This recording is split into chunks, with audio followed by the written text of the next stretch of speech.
try to promote human rights struggles across the world and raise awareness about the Palestinian cause. So tonight we brought our guest speaker, Mr. Harley Eagle, to speak about the indigenous populations, how they compare Native America and Palestine. And here's our advisor, Professor Dr. Canosa. Thank you. As Nazreen mentioned, my name is Dr. Felipe Gambosa. I teach in the history department. It is a great privilege of mine to, well, first of all, let me start out this way. Thank you all for coming out tonight. I know there's a lot going on and everybody's busy and all that, but to be here tonight I think says a lot about the kind of people that are in the room. So on behalf of Aggies for Palestine and all of us, we deeply appreciate your presence here tonight. It's a great privilege for me to introduce my good friend Harley Eagle. Harley and I have known each other for over 10 years. When we first met, we were working for the same nonprofit organization. I was working in South Texas on the border region, and Harley was working at the Pine Ridge Reservation in South Dakota. And from there, and from our joint struggles as Mexican American community and a Native American community, we got to know each other on that level, and from there have forged a great friendship since then. At least I hope so, right? On my end, that's the way I feel. But the purpose for tonight is to simply talk about and sort of learn more about the Palestinian struggle, but also comparing it to and thinking more critically, right, and broadly about this issue of colonialism also in North America with indigenous communities. Harley is a restorative justice practitioner. He works in areas of conflict transformation, bringing communities with differing viewpoints together and so forth, and he can tell you more about what that exactly means. He travels around the globe, literally, Thailand, India, and Australia, and just got an invite to Ethiopia, so I'm very jealous. I'm trying to see if he can take me with him on some of these trips. But he's certainly someone that is very well recognized, and it's a great privilege to have him here tonight. So help me welcome Harley Eagle.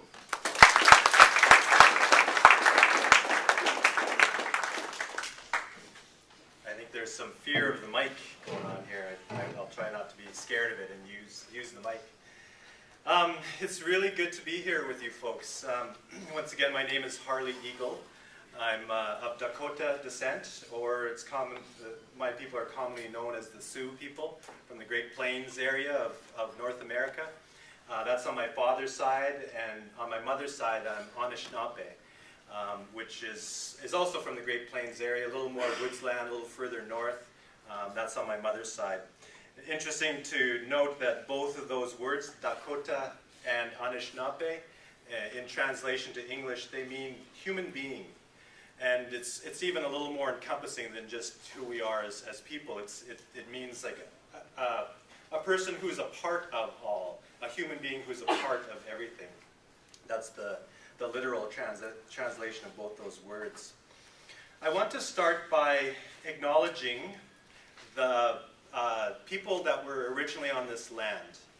So we're talking several hundred years ago. And perhaps there's remnants of folks here. Perhaps some of you carry the heritage of the people who once lived here. Certainly you'll see it in the names, often of streets and areas of the city and the town. But it's a reflection of those ancient people that used to live here, and in some cases are still here. But it seems in a lot of places that we as indigenous people are becoming less visible. And some of it has to do with our parents and our ancestors marrying from different groups of people. So there may be folks in this room that consider themselves Native American, but it's hard to tell nowadays.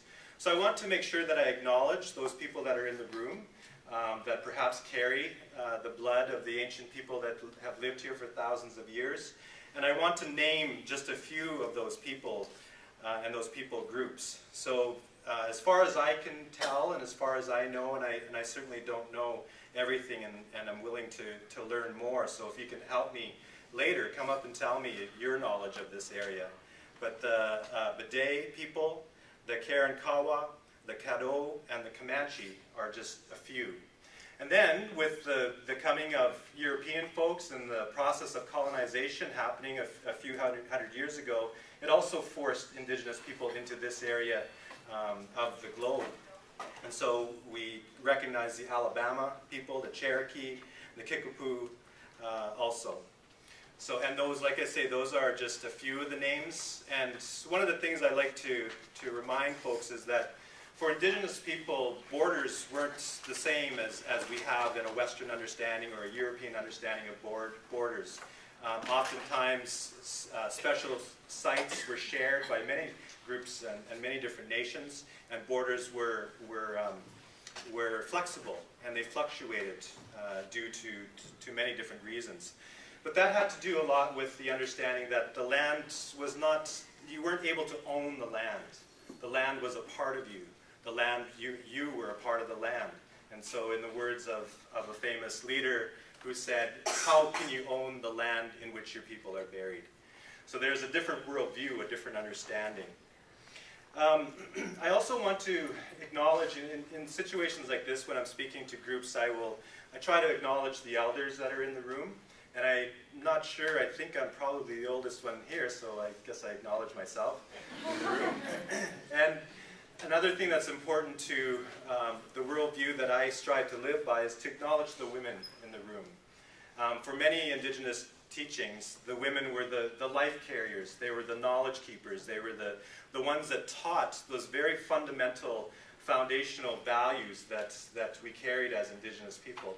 And that has been my experience time and time again, that women provide direction in my life, both as in terms of my personal life with my wife and my 3 daughters, but certainly with my friends and colleagues and relatives. I really try hard to look to women to give direction for my path. And I have found that it has enriched my life immensely. And so I don't say that to diminish who we are as men also, because I know for many of us as men, we have also been influenced by amazing women in our lives. So I don't say this to diminish who we are as men, but to acknowledge that deep, deep wisdom of women. So, I'm here to talk about an eagle's eye view of Palestine, and I really appreciated that title that was given to my time here. And mainly because it speaks to something that I believe very strongly in, and that's critical thinking, analytical thinking, and transcendent thinking. And I don't mean that transcendent as in means of ethereal and leaving this plane, but of raising up above and looking at a situation from an eagle's eye view, so that you can understand the connections to the situation. Rather than focusing on one specific event or an occurrence, you have a much broader picture, a deeper understanding of what's going on, and therefore, I think, better suggestions for solutions or moving forward. I use that word solution a little bit with trepidation, because I am not a solutions person. I've come to learn that about myself and value, that I don't work from solutions and then try to design ways of achieving those solutions. I'm more of a process person. I believe very strongly in a certain type of process that gets you to what I like to say, a plethora of solutions. And that process involves who I am as a Dakota person, as an Anishinaabe person. It's a way of seeing the world, of understanding that there's balance, that there's contradiction and paradox in this world, and that there's a need to gather in such ways where everybody's knowledge and everybody's experience is valued and put into the mix.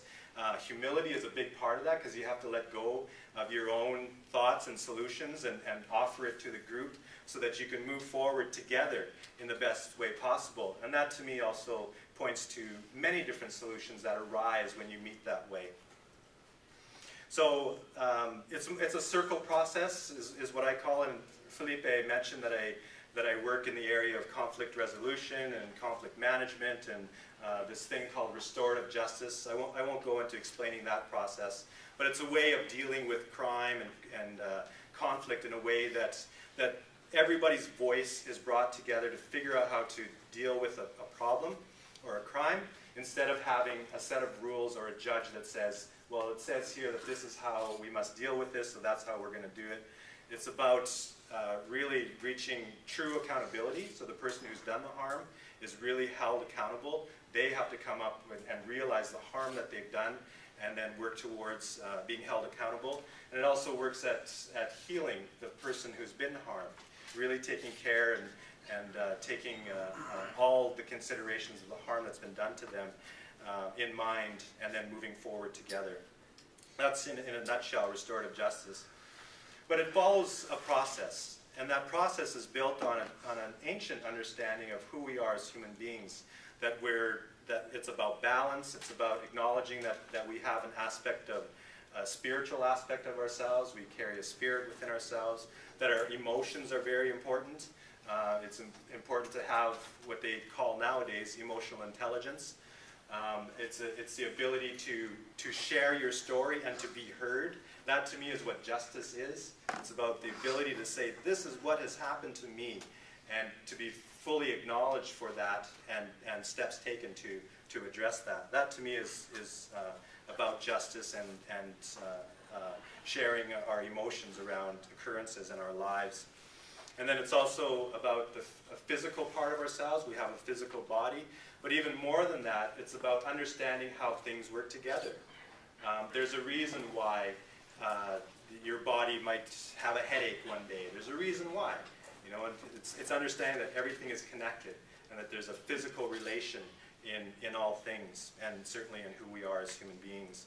And then the last is the intellectual realm, the ability to think, the ability to make a decision, to make a choice based on all of those other quadrants, the spiritual, the emotional, and the physical.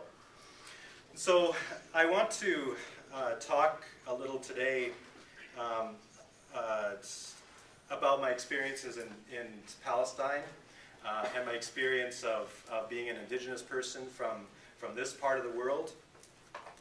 But I also want to say that I believe also in dialogue.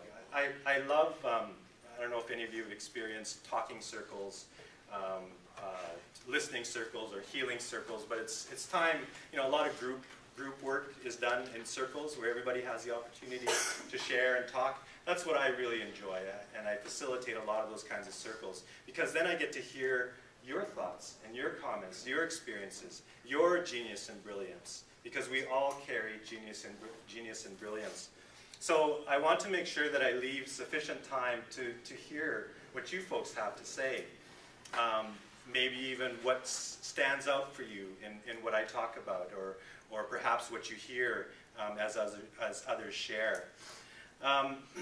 You know, when we do circles, we follow some guidelines. And one of those guidelines that I think is really powerful speaks to how I see the need for using circle processes in this society, why it's so important. I believe we live in a very fast-paced society where we make decisions really, really quick. And oftentimes our interactions are aggressive, and they're confrontational, and they're about debate.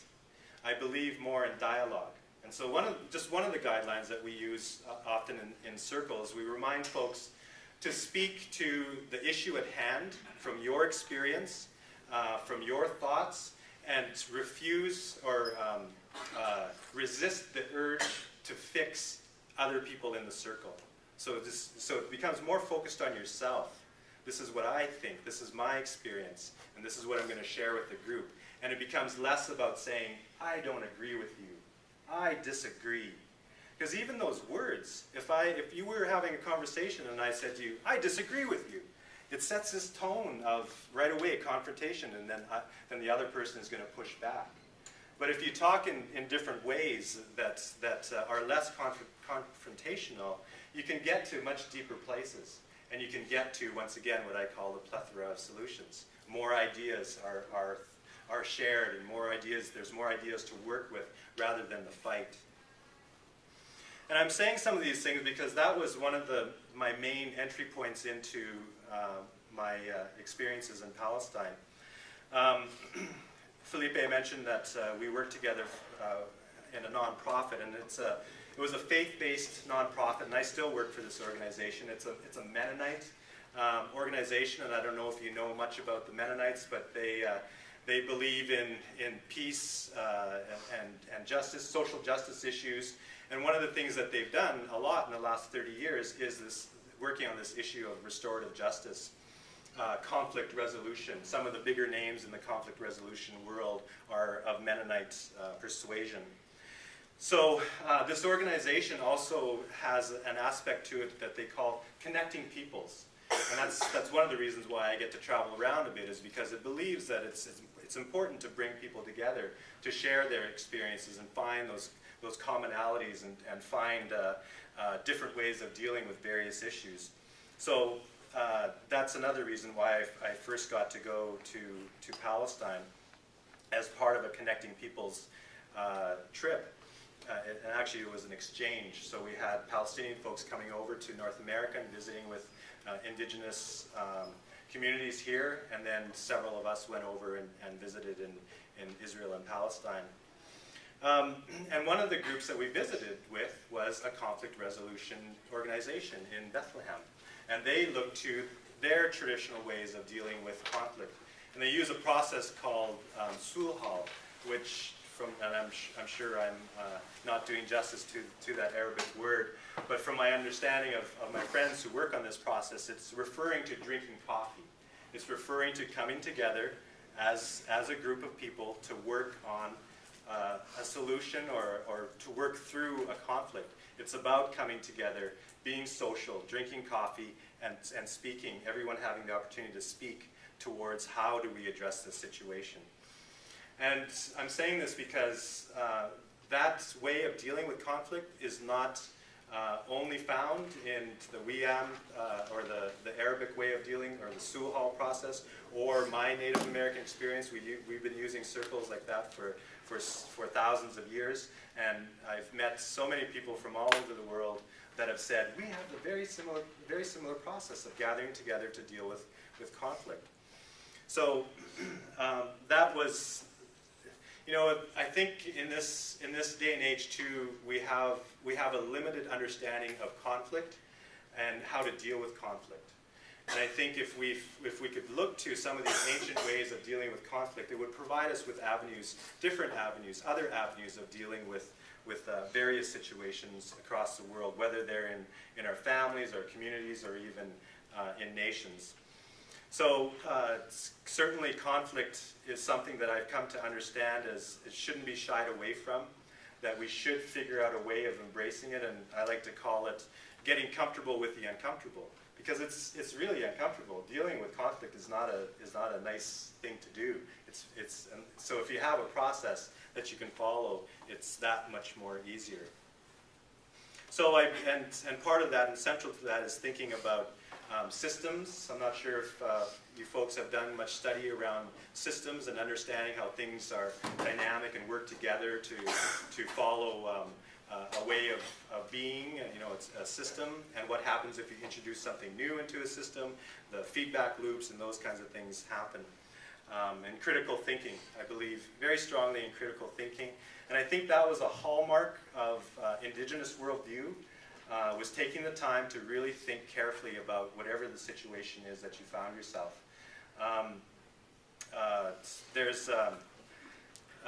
There's this film, if you ever get a chance to see this short film on TED.com, it's called The Danger of a Single Story, and perhaps some of you have seen it. And the person who's speaking, her name is Chimamanda Adichie. She's a Nigerian author. But she talks about the danger of a single story, of how if we only have one little understanding of this person or a situation, there's so much danger in that we have to understand all of the dynamics coming into the situation. And that's how I see systems thinking and critical thinking. But I was going to say that I don't know if you've seen in Hollywood movies about Native American people, but they kind of paint them as stoic. You know, that it took them a while to respond, or a very simple response. And I like to think that there's a little grain of truth in that we took time to understand what was being said to us, took the time to process, to think very carefully, to think critically, to think about as many aspects of the story as possible before providing an answer. And so, once again, I believe that processes like circles give you the time to actually do that, give you the time to actually work through these things in critical ways. And oftentimes people will criticize the circle as being a slow process, but in my way of thinking, it's actually much more efficient, because you get quicker to a true and authentic solution than quickly jumping to an idea and then running with it and then finding out that it was wrong. It's about finding the right questions to ask. It's about finding a way of interacting with one another that builds trust. I like I don't know if you've ever heard of the story of Albert Einstein, when he was asked, if you had an hour to come up with a solution that your life depended on, what would your process be? And he said that he would spend 55 minutes figuring out what the appropriate question was to ask, and then 5 minutes coming up with a solution, because once you have the right questions, the solutions become easier. And so I think that's about this process of dialogue at a much deeper level, where everybody has an opportunity to share. So I'm going to share just a couple of stories of my experiences in Palestine, and then kind of talk about some of the parallels in my own experience as an Indigenous person. When I first went in 1998, again, it was a part of an exchange. And we had Palestinian folks come to visit us on Pine Ridge Reservation, and then visited with another Indigenous community in Canada, right around where I live now, currently in Canada, and then another one on the far east coast with the Innu people, people of the far north. It was very, very profound when folks were visiting us on Pine Ridge. At the time, there's a radio station on Pine Ridge, and I was a DJ there, doing some work on the radio. And so I invited the Palestinians over to come and be on the show, and we had a little interview, a little talk with them. And the phone lines lit up, because there were so many Indigenous people from that community that found their stories so similar. They talked about the occupation of their land, of the forced confinement, of being removed from their land, and those kinds of words are very familiar to the experience of Indigenous people in this land. Removal, all of the words that I mentioned. So it was amazing to me that there was all these phone calls coming in from people that, as an organization and as a person working and living on Pine Ridge, I had never been in contact with. But there was all these people that wanted to be in contact with the Palestinians, because they found a similarity in the stories. They were being invited to very traditional, almost secretive ceremonies that are still alive and well in places like Pine Ridge. These folks were being invited to them, and I had never been invited to some of these ceremonies. And yet, at the same time, when I remember during this interview talking to one of the Palestinian folks who works on conflict resolution in Bethlehem, he got very sad. He got very emotional, because he said, "Is this what is to become of us as Palestinians?" Because he looked at this reservation on Pine Ridge, and I don't know if you know much about the Pine Ridge Reservation in South Dakota. It's got about anywhere from 75 to 90% unemployment. There's a lot of violence, a lot of substance abuse. There's just a whole cadre of issues that go on there, high poverty, all of those things. Yet at the same time, there's also this strength, this ancient strength of people that still speak the language, that still practice their traditional ways. But he saw, physically the poverty and the difficult issues that people face, and he wondered, is this what is to become of my land, of my people? So he was very distraught, and I remember he wrote a poem and read it on the air, and it was a very moving poem, and he saw that connection.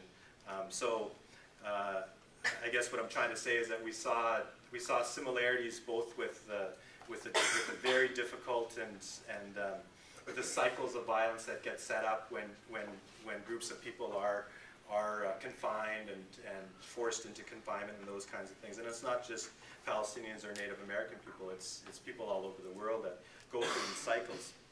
He saw those connections. And so then when I went over with some other Native folks from this part of the world, I remember when I got back that people said to me, "You've changed. What happened to you over there? What went on over there that we noticed as change in you?" And so I had to really think carefully about what it was, and this is what it was for me. I have a lot of stories from my parents and from my grandparents and from knowing a little bit of the history of my people and stuff that you won't necessarily learn about in school. It's the lived experiences of Indigenous people here, of how they were forced into confinement, of how they were under the gun, to not be able to leave their communities, of forced removal from traditional lands, giving up a whole way of life that was centered around hunting and gathering, to being confined where you weren't able to do those kinds of things. And I'm sure many of you have done studies on Native American history and know the removal acts and the assimilation acts that the U.S. government, Canadian government, and many different governments all over the world use to try to assimilate Native people. I saw, but I didn't experience the actual physical confinement, with the gun on reserves. I didn't experience that. So when I went to Palestine and I saw what Palestinians had to live with and the general fear of the whole area of Israel, Palestine, it really affected me. And I saw how my own people were damaged and what they had to experience. And certainly I live with the effects in my own life and in my community's life to this day. But it really showed me just how damaging these cycles can be to we as human beings. So that was probably one of the largest learnings that happened to me over there. So I've been there 4 times. The first time was for the exchange. The second time was to attend a conference in Jerusalem. And the Intifada had started up again in I forget when it was, 2000 or 2001, and I went shortly after that. My friends in Palestine heard that I was in Jerusalem, so they figured out a way of getting me into Bethlehem through some back roads and kind of sneaking through some of the border crossings to get back into Bethlehem to visit my friends there. And then this third time was to organize to organize another exchange, and this is one we did in 2008. And this time we took young folks, much around your age. So we took Native folks from this part of the world who were younger to experience what I experienced over there, and to visit with Palestinian folks. Sadly, we didn't get to do the second part of the exchange of inviting Palestinians over due to some organizational problems within my organization. And hopefully one of these days we will continue that. We still continue to talk about that we want to make sure that we bring Palestinians over to have the second part of the exchange. So I'm just trying to think of some of the other stories and experiences that I've had. I think another profound thing that happened was with one of the Palestinians who came over on the original exchange. I should first say this: the seed that was planted for the reason for doing this exchange happened at a Mennonite university in Virginia, when some Native American folks were attending a session on peace building. And there were some folks from all over the world, really, but there were some folks from Palestine also attending. And they started to share stories about what was happening in their communities. And right away, the Palestinian folks and the Native American folks saw the similarities in their experiences. And so out of that grew this idea of having this exchange. So one of the persons that came over in 1998, she felt that her experience as a Palestinian woman was unique to the world. That she felt that this was only happening in Palestine, that this forced confinement and all of the things that were happening were just happening to Palestinians.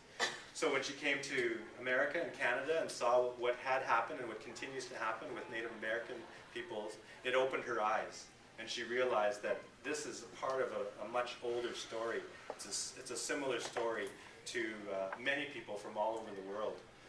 This has happened to. And I'm sure we could name several groups of people that this has happened to over and over again. It's an old story of colonization. So I think I'm gonna move into asking for some questions here in a few moments. But I wanted to say two more things. One is that I mentioned already about the cycle of assimilation, the cycle of colonization, the harm that it does. And it's it's a very complex story of what has happened to the native people of this land. It's a very complex story of what has happened to and continues to happen to Palestinian folks, and we certainly don't have enough time to talk about that complexity.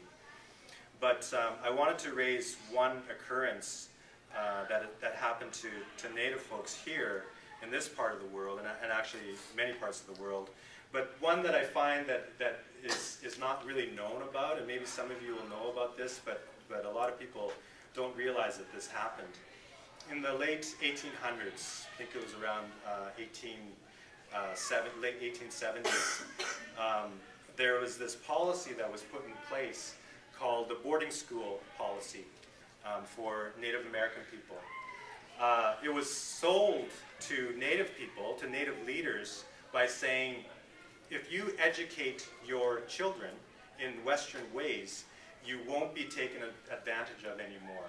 You'll understand how we operate, how we talk, you'll speak English, all those kinds of things. You'll understand the way that we operate, therefore you won't be taken advantage of anymore, because there was acknowledgement that there was a lot of treaty violations and a lot of injustices going on for several hundred years. So the Native leaders, they said, okay, that sounds like it's a good thing. So these boarding schools were set up. And in Canada, they're called residential schools, Indian residential schools. And so what it was a combination of government and churches, many different churches joined with the government. They received funding to set up schools in various parts of the country, and they brought in the Native children from these communities. But it wasn't just a nice, please come, we're recruiting you to come to these schools. It was forced. In Canada, it was against the law to hold your children back. Parents were sent to jail if they refused to send their children to school. Oftentimes, these children were away from home from when they were 5, 6, 7 years old up until they were 16 years old. Sometimes they stayed for 2, 3, 4 years. And up to like 8, 9, 10 years that they stayed at these boarding schools. Sometimes they came home for summer. Oftentimes they were not. If you look up, there's been a lot of scholarly writing on this whole era of Indian policy, they often call it, in America and Canada, and you'll read some of these dreadful stories. Beyond just being separated from your family, these children, the first things they were told was that your way of life, your language, your way of understanding the world is of the devil. It's wrong. You are a bad person for following this way. And we are going to, what they called, kill the Indian, but save the man. That was the policy. That was the motto. Kill the Indian, save the man. And so thus began a process of training these children to not speak their language anymore. They'd cut their hair right away if they came with long hair. They were put into uniforms. It was much like a prison. And to top it all off, I mean, that's damaging in and of itself. But a lot of times these schools were very underfunded. So the teaching quality was very low. Oftentimes these teachers weren't even well trained, if they were trained at all. And it also gave an opportunity for those people that would desire to do terrible things to children. So a lot of times these children were sexually abused, emotionally and physically abused. And one thing I should say too about indigenous worldview, to strike a child was not in our way of doing things. That we had other ways. They often call it non-interference. It's a way of raising a child to help them understand their connection to all things, to help them connect to cause and effect. So if a toddler was walking along here and they were going to fall off the stage, a parent might not necessarily go and save them, because the fact that they fall off and hurt themselves teaches them something. But as soon as that child would fall, they would run to the child and comfort the child and tell them it's going to be okay. But that child learned. It learned from an experience. And if you read and do some study around brain development, it's actually a way of developing the brain to understand how to deal with pain, how to deal with difficult experiences. It's very important for brain development in children to understand these things. It creates the path for endorphins and those kinds of things to happen in brain activity. Somebody asked me a question earlier about alcoholism in Native communities. And there's a fellow, if you want to do some really interesting reading and looking up this fellow, his name's Gabor Mate. And he does some profound work around, he's a doctor, a medical doctor, and he's done some work around addictions, and specifically with First Nations or Native American people. And in his studies, and specifically in this one site that he worked at for a lot of years, in his research and studies of working with people with severe addictions, it really bothered him, because he saw these people that were living basically on the street, that were just doing very, very terribly in life. They were kind of the lowest of the low, if you will, in poverty and stuck in cycles of substance abuse. And a lot of them were dying. They had AIDS and other health issues. And he couldn't figure out, your life depends on you quitting drinking or quitting the substance abuse. Why can't you quit? And so that question always bothered him, and he wondered why. And so he did a lot of research and study on this question over the years. And what he found in this one site that he was working at for many, many years, he found that all of his clients, except for one, were sexually abused as children. So he made that connection to childhood trauma and the fact that many of these children were not nurtured in a healthy way. So what he discovered, and so he started looking into indigenous ways of raising children. And he's written some other books with another author around, what do you call that? There's a way of raising children, the opposite of detachment. I guess it's attachment theory on how to raise children, to keep them close to you all the time. And he reasons that that's a way of developing a child's brain in such a way that's really healthy for them. So getting back to the story of a child falling off a stage and then immediately being comforted by a loved one, that helps to create these healthy paths for endorphins to figure out what to do with pain, and then how to feel appropriate after appropriate comfort. He found that his theory is that with children who don't get to experience that, who experience severe childhood trauma and lack of love in the home, that their brains were not developed. So they don't know how to deal with pain. So you have a whole generations of indigenous people who've experienced these cycles of violence and trauma for generations, and when they taste alcohol, it numbs the brain, it numbs the pain. And so it's mimicking what the body naturally does for pain management. So if the first drink that somebody takes who hasn't had this development in their brain, their body goes, that's what I've been craving all along, to numb this pain that I feel. And so that's why these folks his theory is that find it so difficult to get away from addictions. So, and what I'm talking about here is healing. And this is the kind of work that I do also. I work with people to understand this need for healing. And once again, it's not just Indigenous people who've experienced. There isn't anybody in this room who your parents, your grandparents, or your ancestors before have not experienced aspects of colonization in your ancestry. And my way of thinking is that probably in just about every occurrence, it's gone unresolved. And I've thought about this because I wanted to understand, in looking at the experiences of my people and looking at the experience of Palestine, why did this happen? Why could a group of people come to this land, and how did this happen? Why did this happen? So just answering or asking that very basic question of why. Why? I want to know. I want to know why my people suffer so much. Why these cycles continue. These are questions that I want to know. And so as I started to talk with people, talk with elders, and try to figure out the answer to these questions, I'm married to a person of Mennonite persuasion, so she's of European descent, and she knows her history fairly well. They went through severe colonization as Mennonite people, and it went unresolved.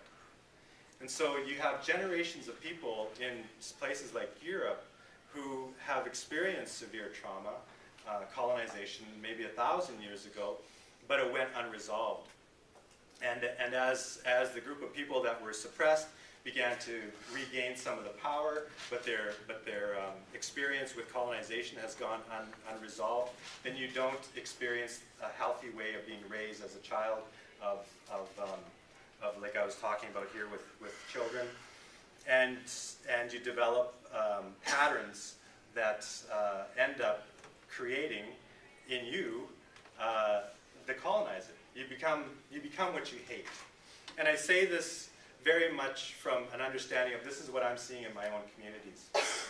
I'm seeing where our unresolved trauma is creating in us, in our leaders, in many different aspects, that they're just doing the same thing that happened to us as a group of people 100 years ago, 40 years ago, and previous to that.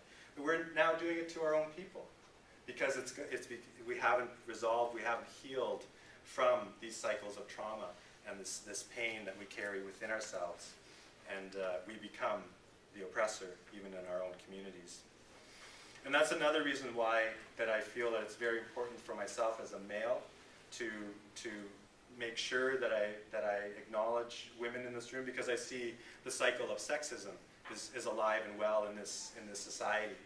And that's a responsibility that I have to take as a male who's been influenced by a sexist society.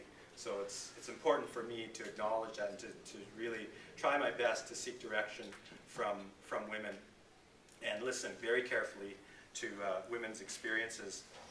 Not to be a burden on them, but to listen very carefully and try to work at these the best way I can without being a burden on women. So, I think the last thing that I'll share here is there's a Native leader I was listening to a few years ago. This was up in Canada, and somebody asked him the question about Palestine. They said, what is your answer to what's going on in the Middle East and in Palestine? What is your thinking about the solution? And he said that he wishes that organizations that are intent on helping the situation over there would look first to the situation that's going on here with Indigenous people and work at that issue, because it's all connected.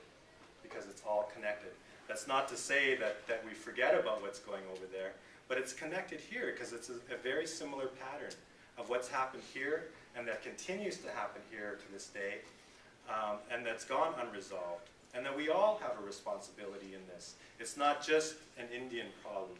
It's not just a Palestinian problem. It's all of our problem. And so we need to figure out the ways that we can work at this together, that we can heal together, that we can have the courage to look at our own histories, to acknowledge where things have gone pretty crazy in our past, and try to address and to heal, to work at healing at an individual level. And that gives us a better place of working together when we are able to look at our own lives and our own healing. So, and just getting back now, and why I told that story was because it gets back to me for thinking about this talk as an eagle's eye view of Palestine. So if you take that transcendent of that view from up above, and you narrow it down to look at what's going on here in North America, if you're still looking from above, you'll see the connection to what's going on in Palestine over here. And you'll notice similar patterns here and that are going on over there and other parts of the world. So that's why I really appreciated this title of An Eagle's Eye View, because it works with my understanding of understanding the connections and the need to work from that level first, of understanding from this level so that we can make those connections and hopefully make a change in the lives of people here and the lives of people over there. I want to open the floor now for thoughts, comments. I think there's still also some snacks here if people want to come up and get some more Coca-Cola or Sprite or cookies. There's a few left.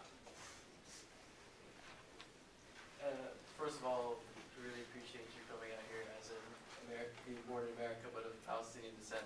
It means a lot to listen to you and to hear your experiences.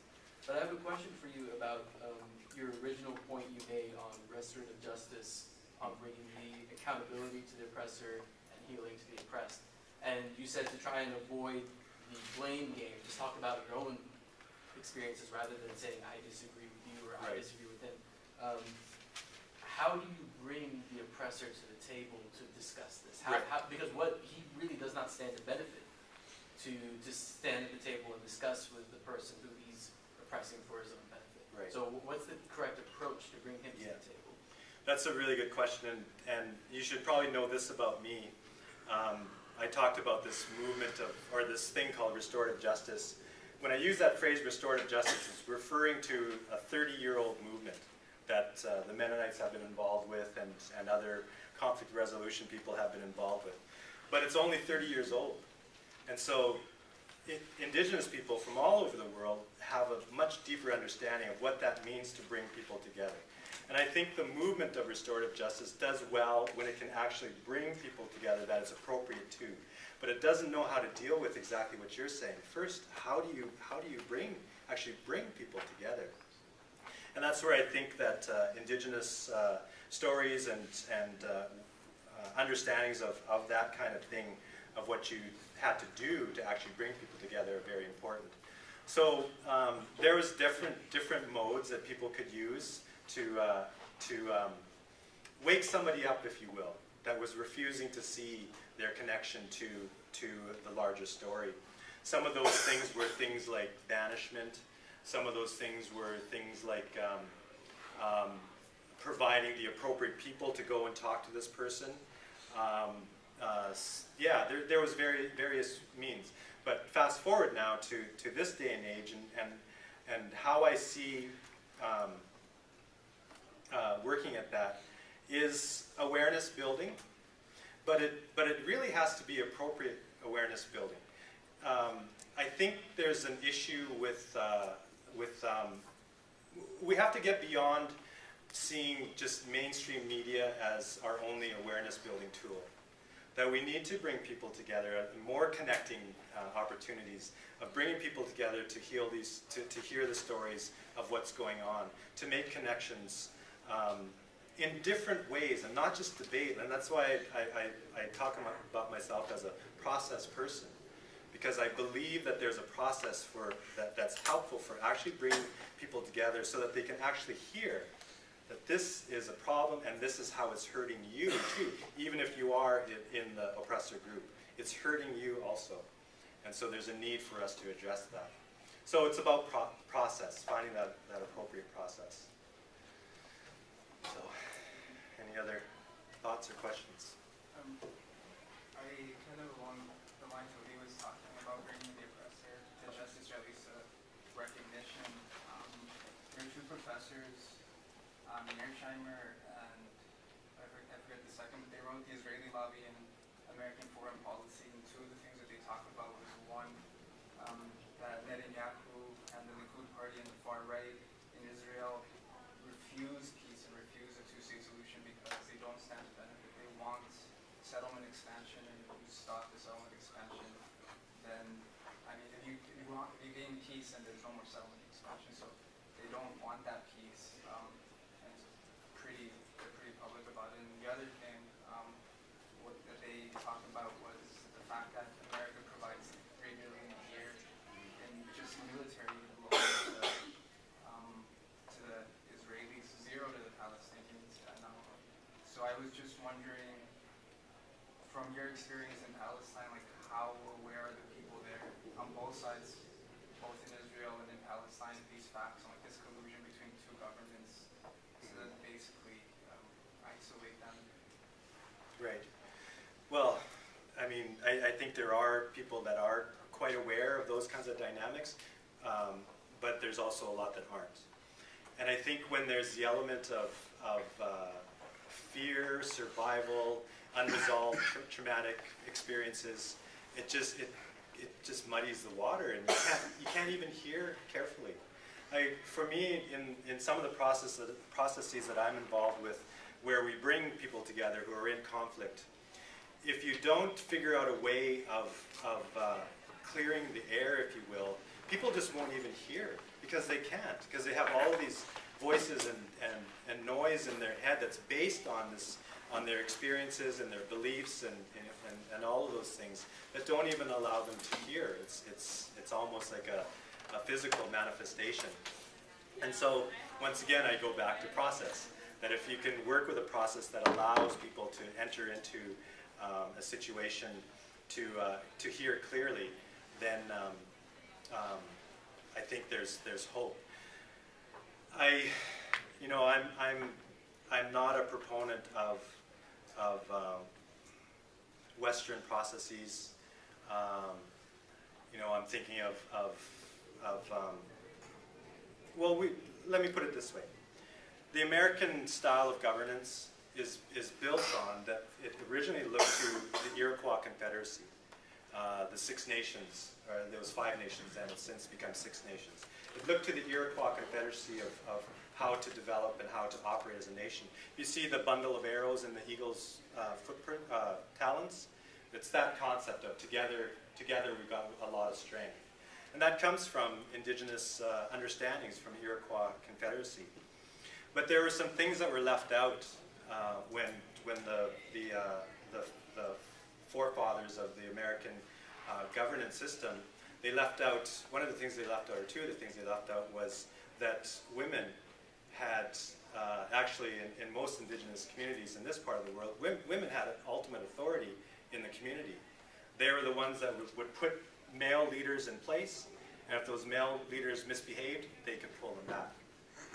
And that's one thing I think is huge that's missed out in that whole Iroquois Confederacy way of doing things, and also children, of thinking about what they often call the 7th generation thinking, that any decision, you should think 7 generations down the road, how is this decision going to affect what's going on 7 generations from now? And also an understanding of the land, that we were in relationship with the land, that we weren't in authority over the land, that we were a part of it. So I guess what I'm trying to say is that I guess I'll just always keep coming back to process for me, and a process that's more in keeping with who we are as human beings, a part of a larger organism that's going on around us in this universe. Okay, any other thoughts, questions, comments? Or just any comments? Anybody have any ideas or anything they'd like to share? And thank you for the comments so far, because this is the part where I learn. I get to learn from you folks too, and what your comments are and what you know. And I know that you folks know a lot. Palestine, did you visit any of the refugee camps? Yeah. Or was it just mostly the West Bank side, just the towns in general? Both. We visited